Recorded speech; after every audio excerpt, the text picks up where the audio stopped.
Class 9 এ আমার একজন teacher ছিলেন। তিনি তার তিনি ভালোই পড়াশোনায় ছিলেন। তিনি এই ভালো পড়াতেনও।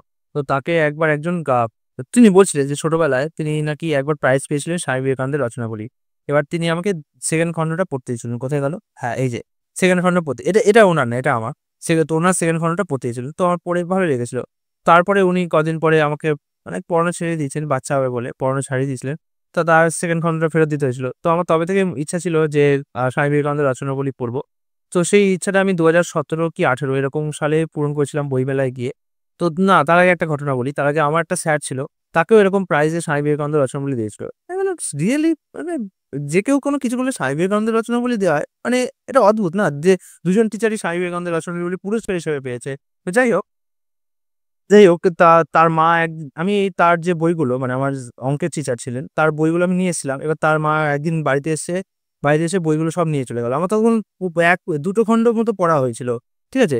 তো আমার তো খুব মন খারাপ হয়েছিল। তারপরে ভাবলাম যে না, অন্যের বই ধার নিয়ে সমস্যা আছে।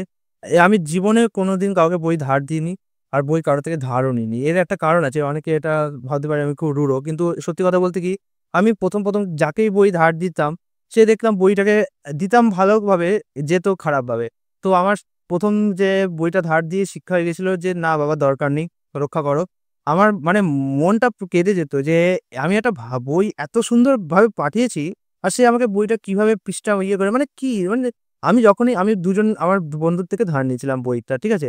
সেই বই আমি কাগজে মলাট দিয়ে সুন্দর করে পড়েছি যাতে একটা আ ধুলোবালিও না লাগে, ছিঁড়ে না যায়, মানে ধুলোও না পড়ে। কিন্তু আমার বইগুলো যখনই দিয়েছি, তখনই সেগুলোতে হয় কালি লেগে, নয় পৃষ্ঠা মুড়ে, নয় ইয়ে ছিঁড়ে এসে ২ টো বই দিয়ে আমার মানে খুব উচিত শিক্ষা হয়েছে যে আর জীবনে কাউকে বই ধার দেব না। যদি দিই আমার মনটা খুব মানে চিন্তায় থাকতো এই বইটা নষ্ট হয়ে গেল। আর দামি বই ফেলুদা সমগ্র বা ইয়ে সমগ্র এগুলো যদি ধার দিই আর যদি ধরুন খারাপ করে আসে, তাহলে আমি কি করে কিনবো? জীবনেও কিনতে পারব না ওই বইগুলো। ঠিক আছে? এইজন্য আমি কোনদিন বই কাউকে ধার দিইনি। তার থেকে বড় কথা হচ্ছে অনেক সময় বই ধার দিলে শুনেছি যে বই আর ফেরত আসে না। এর থেকে খুব শিক্ষা হয়েছে বই ধার নিই। আর ধার নিইনি কেন? ধার নিইনি এই যে মাঝখান থেকে যদি কেউ কেড়ে নিয়ে যায়, ইয়ে চলে যায় তাহলে তো আমার পড়া হবে না।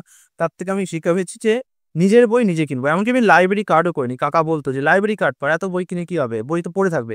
এবার না, আমার সবসময় একটা স্বভাব আছে যে নিজের বই নিজের হাতে নিয়ে যখন খুশি পড়বো। ওই কারো যখন আমার ধরুন এখন পড়তে ইচ্ছা হচ্ছে, আমি কি এখন লাইব্রেরিতে ছুটবো? লাইব্রেরিতে গেলে আমি পাবো এমন কোনো নিশ্চয়তা আছে?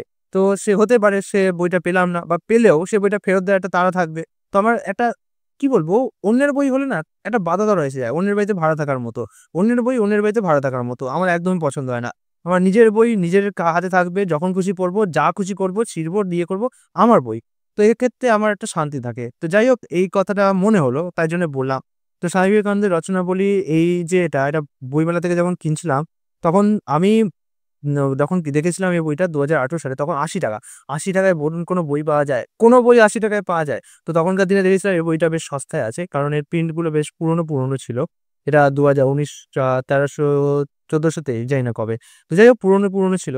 তো আমি ১ম খণ্ডটা দেখলাম যে এর দাম ৳১২০ ১ম খণ্ডটা দেখে মনটা খারাপ হয়ে গেল। যা! আমি কিছুদিন আগে আমার যে টিচারদের দেখলাম ৳৮০ আমি আর সেই ৳৮০ য় পাবো না? ৳১২০ তো উনি ১ম খণ্ডটা দেখে বললেন, "এটার দাম ৳১২০ দাম বেড়েছে।" আমি ভাবলাম কি আর করব? ৳৪০ করে প্রত্যেকটা বেশি হবে। ৪০ × ১০ মানে ৳৪০০ বেশি হবে। ২য় খণ্ডটা দেখালেন, ওটা ৳১২০ ৩য় খণ্ডটা যেই উনি খুললেন, দেখলাম হচ্ছে ৳৮০ মনটা নেচে উঠল। বাহ! ৳৮০ দাম কমেছে। ৪ নম্বরটা এরপরে যতগুলো ছিল ৳৮০ মানে আমার ভাগ্য এত ভালো ছিল। মানে উনিও বললেন যে, "তোমার ভাগ্য তো খুব ভালো যে তুমি বইটা নতুন প্রিন্ট তো বেরিয়ে গেছে। তুমি এই লাস্ট প্রিন্ট করেছিল ৳৮০ আর তুমিই পেয়ে গেলে?" আমি বললাম, "বাহ! ভালোই হয়েছে।" তারপরে উনি বললেন, "ঠিক আছে যদি কোন ডিসপুট বেরোয় তাহলে নিয়ে এসো, পাল্টে দেব।" আমি তো ভাবলাম, "না বাবা ডিসপুট বেরোলে অসুবিধা আছে। তখন আমাকে ৳১২০ দিয়ে কিনতে হবে।" তো যাই হোক ডিসপুট-ফিসপুট কিছুই বেরোয়নি। তো কিনেছিলাম। ১ম দুটো খন্ড শুধু ৳১২০ পড়েছিল। বাকি দুটো ৳৮০ করে পড়েছিল। এবার এই রকম বইয়ের সাথে আমার সংকট ১ম কারণ আমি এর আগে যা বই দেখেছি তাতে এরকম মলাট কোনদিন দেখিনি। এই যে প্লাস্টিকের কভার দেওয়া একটা মলাট দেখতে পাচ্ছেন? এই যে উপরে প্লাস্টিকের কভার দেওয়া একটা মলাট। তো এরকম বই আমি কোনদিন দেখিনি যে প্লাস্টিকের কভার দেওয়া থাকবে। আমি একদিন মলাটটা খুলেও ছিলাম। তারপরে আর ঢুকাতে পারি না। তারপর থেকে আমি বলছি, "না বাবা উচিত শিক্ষা হয়েছে। আর কোনদিন এই মলাটটা খুলব না।" কারণ এই মলাটটা কেন জানি না বিশেষভাবে দেওয়া। একবার যদি আপনি টেনে খুলে ফেলেন না তাহলে মানে খুব আটকাতে খুব সমস্যা হবে। এই একটা বড় সমস্যা। কিন্তু তবুও ভালো। এই প্লাস্টিকের মলাট দেওয়া থাকাতে এই ভেতরে যে প্রচ্ছদটা আছে সেটা অতটা নষ্ট হয় না। এই দিক থেকে ভালো আর বোঝাও যায়।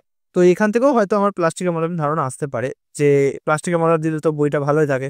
তারপর থেকে আমি বাবা সব বই প্লাস্টিকে মলার দিই। ধুলো, বালি, ময়লা, পোকামাকড় সবকিছু থেকে বাঁচায়। ও হ্যাঁ, আপনারা আমাকে Facebook বা Instagram এ যদি মেসেজ করেন প্লাস্টিকের মলার নেওয়ার ব্যাপারে, তাহলে আমি হয়তো আমার এখান থেকে দেখে আপনাকে দাম-টাম জানাতে পারি। মিনিমাম যে চার্জটা লাগে যেটা পোস্ট অফিসে পাঠাতে খরচা, সেটা নিয়ে নেবো আর দাম নিয়ে নেবো। তারপরে আপনাকে পাঠিয়ে দেবো। যদি আপনি না পান, আমি বলছি না যে আমার থেকে নিতে হবে। যদি আমার এখানে পাওয়া যায় তো যদি এখনো পাওয়া যায়, অনেক বছর তো দিইনি। তো যদি পাওয়া যায় তো আপনাদের আমি পাঠিয়ে দিতে পারি। যদি আপনারা অন্য কোথাও খুঁজে না পান। ঠিক আছে?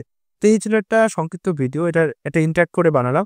এবার আমি আলাদা করে প্রত্যেকটাতে কি আছে সেটা বানিয়ে আস্তে এই পুজোতে আপনাদেরকে শোনাবো।